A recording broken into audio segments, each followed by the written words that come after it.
நம்ம வாழ்க்கையில் ஒரு டைம் வச்சு வெண்டிலேட்டர் வார்த்தையை வச்சு கேள்விப்பட்டிருப்போம். ஆமாங்க, கோவிட் டைமில் அதிகமாக தேவைப்பட்டுச்சுல. பட் அந்த மிஷினை யூஸ் பண்ணுற அளவுக்கு நம்ம உடம்புக்கு என்னதான் ஆச்சு? எதுக்கு அந்த மிஷின் நமக்கு தேவைப்படுது? வாங்க தெரிஞ்சுக்கலாம். நம்ம லங்ஸில் மூச்சு இழுக்கும்போது காற்றுலாம் உள்ளே போய் இந்த மரக்கிளைகள் மாதிரி இருக்குமா, பிராங்கியோலிஸ் இங்கிலீஷில் அப்படி சொல்லுவாங்க.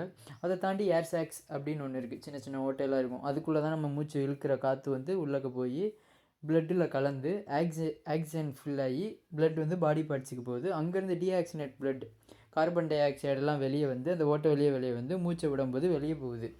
இந்த ப்ராசஸ் கொலாப்ஸ் ஆயிடுச்சு, இல்லை நடக்கலை, இல்லை அந்த லங்ஸில் ஏதோ ப்ராப்ளம் செயலிழந்து போயிடுச்சுன்னா நம்மளுக்கு வெண்டிலேட்டர் தேவைப்படும். கோவிட் டைமில் எதுக்கு நம்மளுக்கு தேவைப்பட்டுச்சு?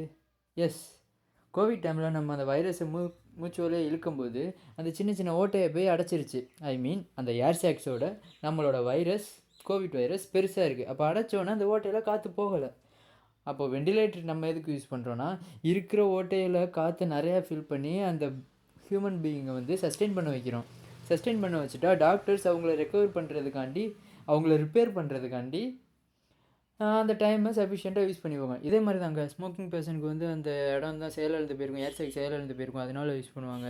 ஆக்சிடென்ட்களுக்கு வந்து பாடியே ஃபங்க்ஷன் ஆகாது. பாடி ஃபங்க்ஷன் ஆகாதப்போ லங்ஸும் ஃபங்க்ஷன் ஆகாது, அந்த லங்ஸை ஃபங்க்ஷன் பண்ணும், அதனால வெண்டிலேட்டர் யூஸ் பண்ணுவாங்க.